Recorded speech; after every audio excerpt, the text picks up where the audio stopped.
Velika mi je čast i zadovoljstvo da evo danas na završetku ovog seta skupova koje je centar pravio zajedno sa Češkom ambasadom, odnosno Češkim ministarstvom spoljnih poslova, govorim na temu procesa evropskih integracija. Zahvaljujem se, gospodine ambasadore, na zaista velikoj podršci koju ste, ne samo tokom predsedavanja, već od kako ste u Beogradu davali i civilnom društvu, a naravno institucijama vlasti u unapređenju i razumevanju, pre svega prenosu iskustava Češke Republike u ovome. Velika je čast i zadovoljstvo kad oko sebe imate svoje bivše studente.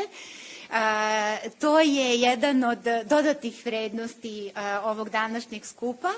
Posebno što, ne samo što bih voljela da prođemo kroz nekoliko važnih tačaka procesa ili politike proširenja Evropske unije danas, već i akcenta na proces evropskih integracija u Srbiji sa naznakom da jako dobro razumemo jedan od osnovnih principa fundamentals first, dakle najpre osnovno, odnosno osnove kao element vrednosti i razvoja vrednosti u državi, ali i u društvu.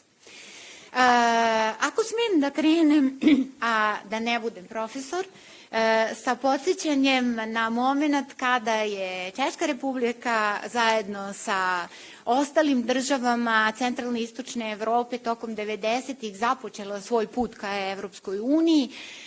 U tom momentu bez politike proširenja, ona je krenula da se gradi početkom 90-ih godina, sa vrlo okvirnim, ali vrlo snažnim kriterijumima za članstvo, kriterijumi iz Kopenhagena, sa nejasnom mapom puta, sa nejasnim načinom pristupanja ovih zemalja, ovih država Evropskoj uniji, u potpuno drugačije spoljno-političkom okruženju i potpuno drugačijim globalnim kretanjima sa jednim nabojem pada gvozdene zavese, ujedinjenja Nemačke.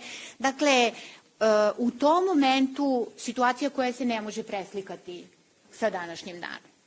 Pa čak ni prva decenija 21. veka nije situacija koja bi mogla da se uporedi sa onim što je politika proširenja danas. Da preskočim istorijski pregled, da dođemo na ono stanje danas. Danas stanje u politici proširenja Evropske unije podrazumeva novu metodologiju pristupanja, koja se primenjuje, kao što znate, za sve države Zapadnog Balkana. Dve nove države kandidati, oko njihovog procesa svakako će biti još puno reči i razgovora i unutar same Evropske unije.